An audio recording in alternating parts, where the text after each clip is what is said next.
it's Kristen from Maybe Better Wanna Knits here today to talk to you about fall knitting pattern trends. Just to kind of share some things I've been seeing around out there in case you missed them, some frequent elements of patterns that have been popping up, and basically just to tell you whether I like them or not, in case that's something that interests you. But also just to kind of share the trends that I've been seeing, and would love to hear how you are feeling about these trends as well. It's certainly not necessary to be in on the trends. You can knit what you like and what fits into your wardrobe, but in case you are interested in what's really popping up, what we're going to be seeing moving forward, these are just some things I noticed and I thought I would share with you. All right, one of the things that we are, almost always seeing in fall is texture. Usually that's in the form of cables, and I love cables. Cables, I love them. I can't really get enough of them. I am never gonna have anything bad to say about cables.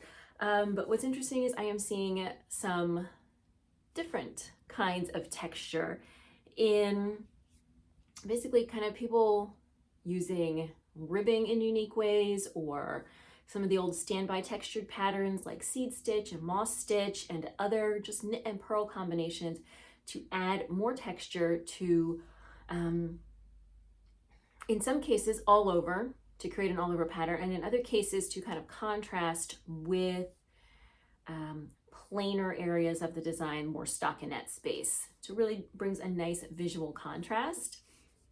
So one of the things I like about this is cables. Like I said, I love them, but they have their challenges. They can be difficult for new knitters. They can be slow, especially if you have not mastered a technique like cabling without a cable needle. They require often following charts, which means you have to be able to read the charts. So they are absolutely beautiful, but they can make a project also a lot more complicated and a lot more time consuming. So what I think is nice about some of the texture stuff I'm seeing is that you can tell just by looking at it that while it has a lot of visual interest, it's going to be easy to memorize. It's, maybe a four stitch pattern or a 4-row pattern. It's something small, easy to memorize, easy to do without looking at a chart, without having to keep a pattern by your side, which especially for newer knitters, I think can help them create projects with a little bit more visual interest than like a plain stockinette or a plain garter, but also not be overwhelming. So I'm really loving seeing all of the texture in a lot of new sweater patterns in particular, but not just sweater patterns. I'm seeing it in shawls, hats, even socks. One of the things that I've seen being used a lot, and maybe not used a lot, just used repeatedly by the same designer, is that Camilla Vad has done her field sweater, field cardigan, field, what's the new one? It's like a vest, and it uses this same texture pattern that actually is a cable. It's a decreased cable, but it's a relatively easy to work cable and easy to memorize repeat. So that I'm definitely going to knit one of those one of these days. Probably the pullover. I really like that. But it is not just that. So I wanted to highlight a couple of other patterns that I noticed that has some really nice texture. So the first one is this heather sweater. I am not going to pronounce this designer's name right, and I'm not even going to try. So you can find it in the description box down below because there's no reason for me to butcher it. But here we are seeing this sort of just textured knit purl repeat all over, and it's kind of broken up by these nice shaping lines. Love this, really giving this a lot of visual interest with not a lot of time investment. We also have the Mode cardigan. This is by Sophia. I'm not sure if it's Taylor or Tolly. So Sophia is perhaps better known as the Drunk Knitter. Again, this is a nice, simple to memorize texture pattern that is around the shoulders here. Kind of zoomed in on it. It looks like some rows of garter stitch and then a knit and purl pattern all broken up to give you this all over texture pattern there. And then the last one I want to highlight is, I don't know if it's Callias, I don't know. Again, everything in the description box down below. This is Isabel Kramer, and what I really like with this one is the way that she's playing with the ribbing. So you see there's a ribbing along that open collar, and it is kind of staggering up to create some interest and a nice contrast with the stockinette. So texture, cables, always good, but nice to see some other things going on as well in the texture realm. I, in general, personally don't tend to use a lot of color in my knits. I don't like a lot of big, bold color work. I don't generally like stripes, but you really get a lot of visual interest from texture. So I guess that's why these are right up my alley. Speaking of color, I'm seeing some really unique use of color outside of just color work and two-color brioche, which are both fine. As I said, I'm not a big color work person. I like, when I do color work, I like smaller repeats, smaller motifs. I don't like big, bold ones. But aside from sort of stripes, two-color brioche, and stranded knitting, you don't see a lot of variety in the way color is used in projects normally, but these are some interesting interpretations and ways to liven your projects up with color. So we got pressed flowers. This is Amy Christopher's. She started out with a pressed flowers cardigan, I believe, and then turned it into, or maybe she started with the shawl and then it was the cardigan, that way. And now she's got a pullover as well. So this is, I believe, a mosaic knitting technique, but just used in a really interesting way to get this pressed flowers patterning that I love. I would love to have, I think, again, the cardigan, maybe the shawl, one of these days. There's so much out there and there's so much I'm trying to knit, but it's on my list. So surely pretty much everyone has seen that, because that's not new for this year. She's done that. That's been around for at least a couple of years. As I said, she is introducing that particular motif into some other patterns as well. Next, we have got this Falling Drops cardigan. And this is sort of an interesting thing where I don't think I would wear it. Like, I wouldn't knit this and I wouldn't wear it. It doesn't really fit with my wardrobe or aesthetic, but it's a really interesting use of color. Something unique that we're not seeing a lot. I don't know how this motif is created. I didn't really do a lot of research on the pattern itself, but it's definitely something I have not seen before. If this is sort of your aesthetic, then probably you're really going to love this. You enjoy sort of a geometric look. It has that. It's not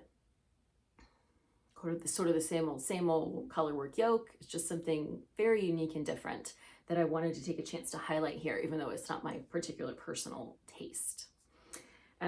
Which is also sort of the case for the next one. This is the Spice Bloom, and this just came from Wool & Pine Designs, and this is a beautiful sweater. Would I actually make and wear this sweater? No, because this is in Tarja, and I don't have the patience for it.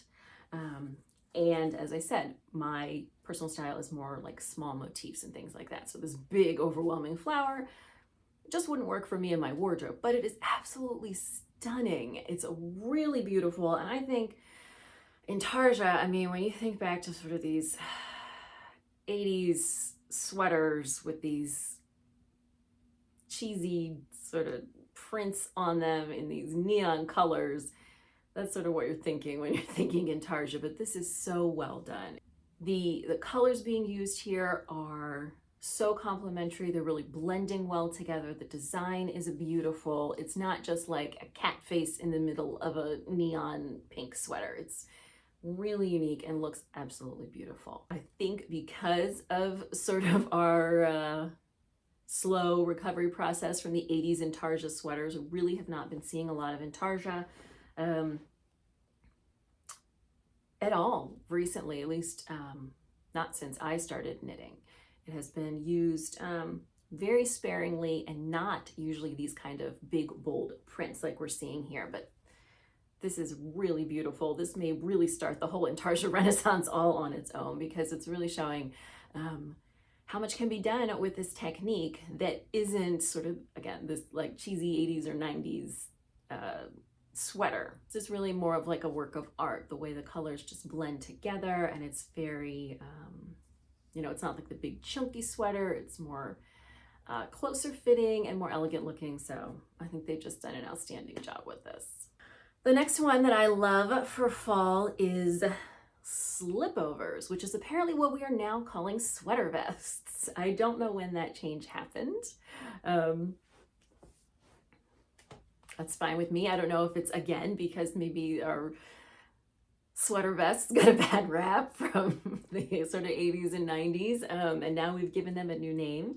But it's basically what it is, although you might argue that a slipover has a little bit of a different shape and is more,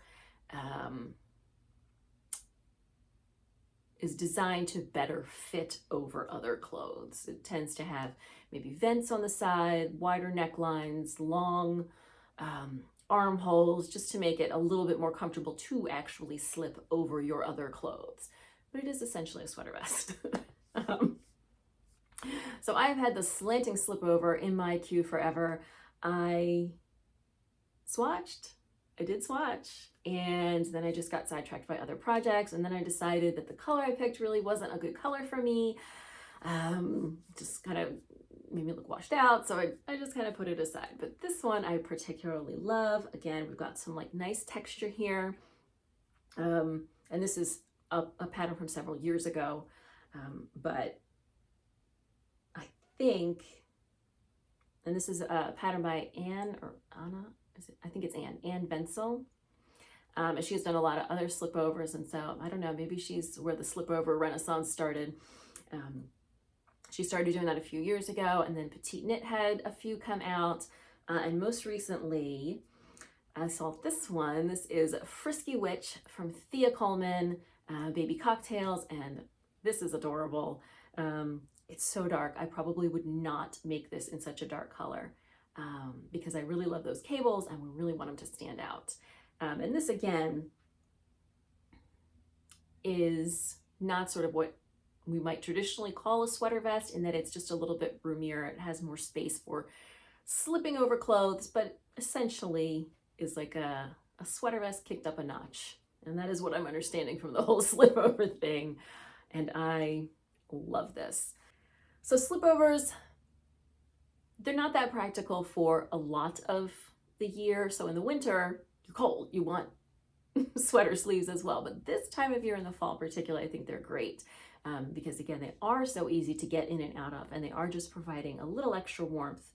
And you are going to be wearing them over something that you want the sleeves, like something, it's not like an undershirt. You're going to put them over a nice button down or a nice blouse.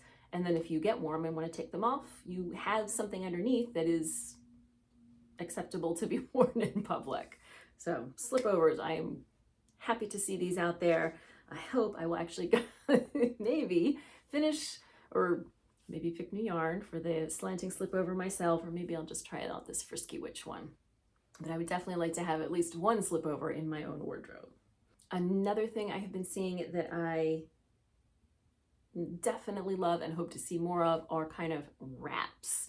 And I don't mean like shawls, but I mean either wrap front sweaters or something that a designer whose design name is Knititude, and I don't know her real name, but I'll put it in the description box down below. She's kind of doing a scarf sleeve thing where it's like two sleeves connected with a big scarf in the middle. So you put your arm in one sleeve, wrap it around, and then you can put your arm in the other sleeve. So you get like a wrap around the body, but not a sweater. And then, but you have sleeves. I love this. So let me show you one of those. This one is really beautiful. I just think this is something very unique. And I don't know that it's actually super practical, but I think like for maybe special occasions where you're out in a dress, New Year's Eve, Christmas, things like that. You know, dresses, especially. Hello, yes, may I help you? All right, hi, Dory. Especially more formal dresses, they tend to be short-sleeved, if not sleeveless. You don't want to have to carry a big, bulky coat around with you.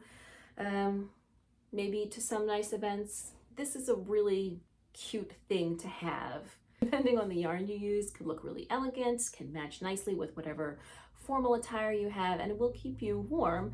You know, obviously you're not going to trek up a mountain in the snow in this, but if you just want to dash from the car to the event or whatever, this is going to keep your outfit looking elegant, but bring you some warmth as well. So I absolutely love this. And then the other thing I said was wrap front tops. A number of designers have come up with some wrap sweaters recently. Knitting for Olive comes to mind. But the one I wanted to talk about in particular is this levitate wrap. Something about this, it's that like ballerina aesthetic that, I don't know, it just seems like it would go, you know, you wrap it and you're wearing your tights and your ballerina shoes and you, I don't know. Throwback to I think there was a bit of this in the 90s. I blame the Babysitters Club. Wasn't one of those girls like in ballet or something? But again, you've got a garment here that is going to be easy to throw on and to take off. You can make it in a light yarn so that you've got something that really is a light layer and it's going to drape really nicely. So if you've got a wrap sweater, you don't want something that is super close fitting and just stiff. You really want that, again, that floaty ballerina-esque look. You want something that's nice and drapey. And I said this one in particular, the levitate wrap, this is by My Favorite Things Knitwear, is the one that caught my eye, and then I started seeing it other places as well. So really love this. I don't know about actually wearing it. Like, is it going to be one of those things where the wrap is constantly coming untied and you got to retie it? I don't know. I don't have one, and I haven't even, you know, considered actually casting one on. I do think it is really bringing to life a particular kind of dreamy, floaty, ballerina, graceful aesthetic that, you know, a lot of times fall is all about the chunky knitwear and things, and it's sort of a little bit of a breath of fresh air for fall. And details of the functioning of the wrap and the tie aside, I do think it is kind of a practical piece. It's kind of a light jacket that you can easily take on and off. So we have both kind of these scarf sleeve wraps and the wrap front sweaters, both making some waves in the fall knitting patterns. Another thing I have been really happy to see is sweaters with nice big collars. I think for quite a while, collars have kind of been an afterthought. So obviously I really like big collars. This is the Bresson sweater by Alma Bali that I test knit a couple of years ago. So I like a big collar, and a lot of times with sweaters, it's just okay, you put your 2x2 or 1x1 rib collar on and you're done.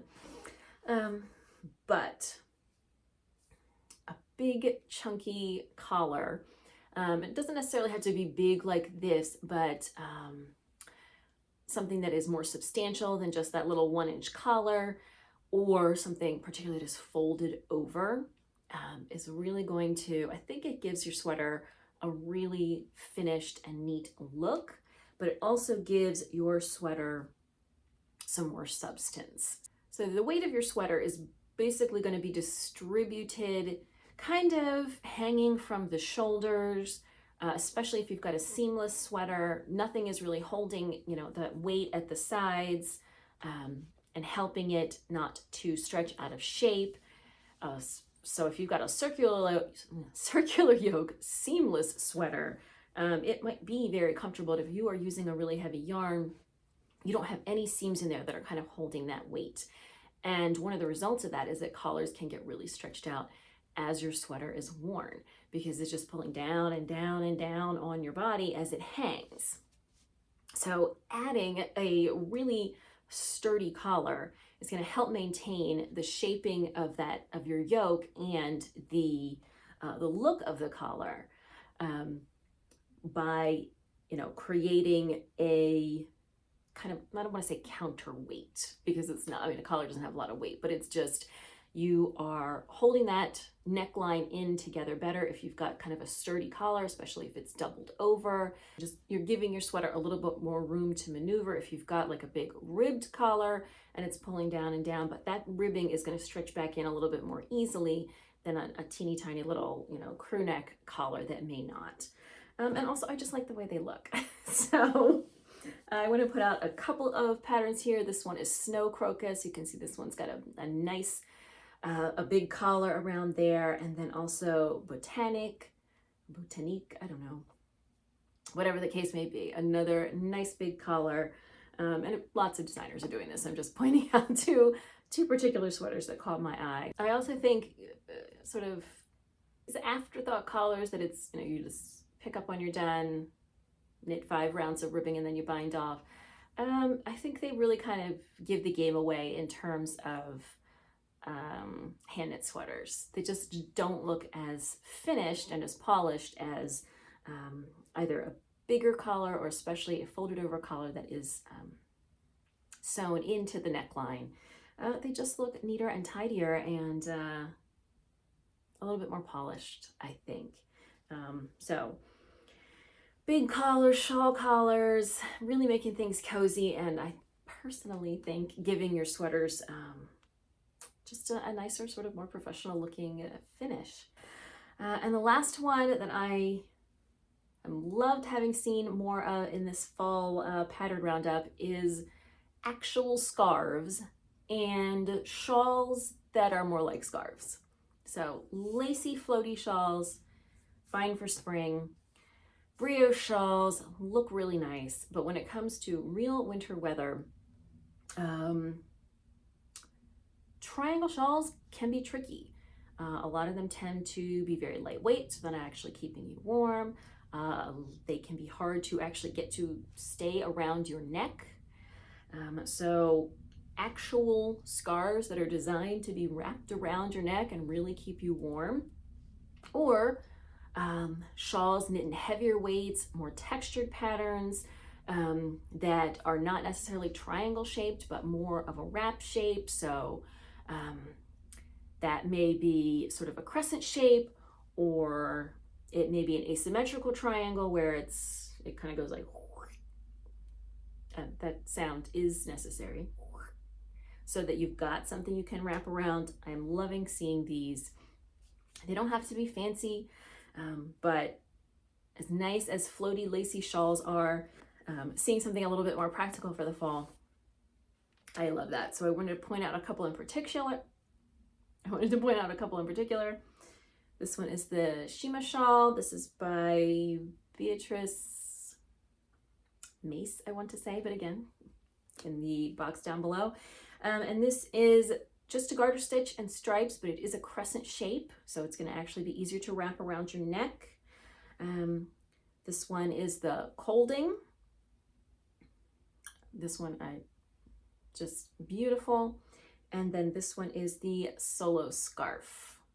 So those are just 3. There are many more out there, including a very popular one that I think everybody actually was knitting last fall. But I am enjoying seeing something that is actually doing what knitwear is supposed to do, which is staying on your neck and keeping you warm.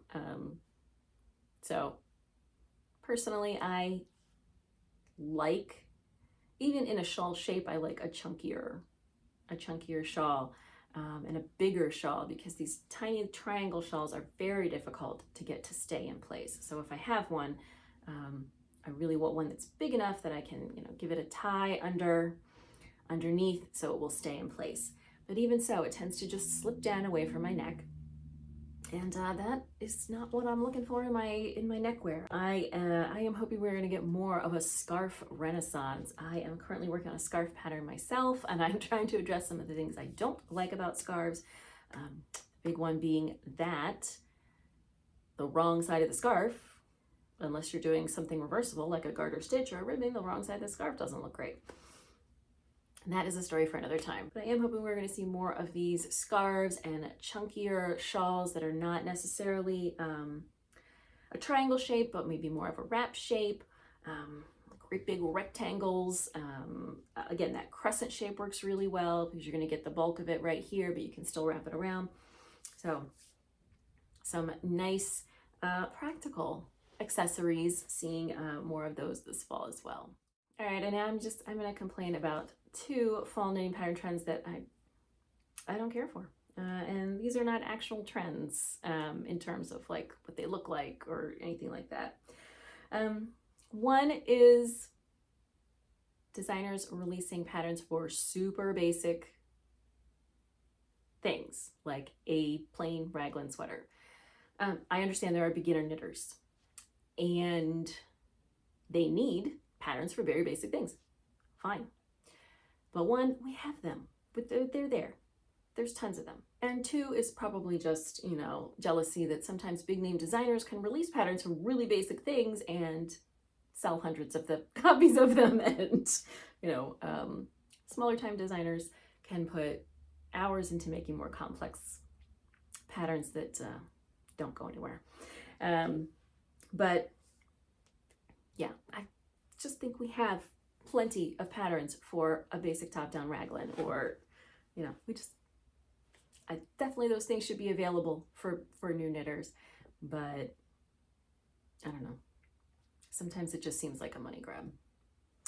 And 2, people repackaging their older patterns with minor tweaks and updates and selling them as a brand new pattern. I'm not calling anybody out in particular, but yeah, you can definitely take an older pattern and create something brand new out of it. If you had a top-down raglan pullover and you turn it into a bottom-up set-in sleeve cardigan, and it just happens to have the same motifs, that's a lot of work, and you should absolutely sell those as 2 separate patterns. But if you just like throw a pocket on it or change the neckline a little bit and suddenly it's a brand new pattern, I just don't agree with that practice. And this actually may be coming from, as I'm getting more into sewing, a lot of patterns come with multiple views. So there'll be, it's a dress, maybe one view has a V-neck and one view has an open, you know, button front, and one view has pockets.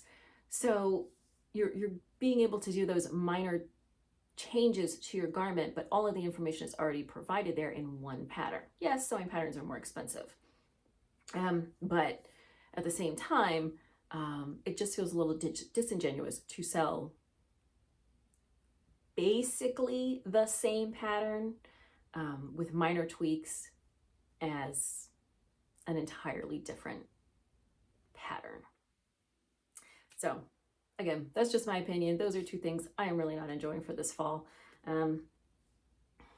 But there are lots of really great things going on in the knitting world and in knitting patterns, and fun for all of us knitters to be seeing and doing this fall. So I just felt like sharing minor complaints here on my channel. But again, those are just my personal opinion. And you are absolutely free to disagree. Whatever you may think about any of these fall trends, I'd love to hear about it in the comments down below. But those are 6 fall knitting pattern trends that I have particularly noticed and been a big fan of, and 2 that not so much like. Thank you so much for joining me for this video. Again, I would love to hear your feedback. Please go ahead and leave a comment. I also have a form which is linked in the description box below. If you have ideas for future vlogs, tutorials, something you'd like to hear about on the podcast, please do fill that out and send it my way so I can make sure that I am sharing content here that viewers actually want to see. If you did enjoy this video, I hope you will give it a thumbs up. Please subscribe while you're here. There's lots of other great knitting related content here, tutorials, standalone vlogs, episodes of the podcasts, anything and everything for knitters. Don't forget to hit the bell icon so you'll know when new videos pop up, which is more or less every Saturday around 11 a.m. Eastern time. Thank you again so much for joining me, and I will see you soon in another video.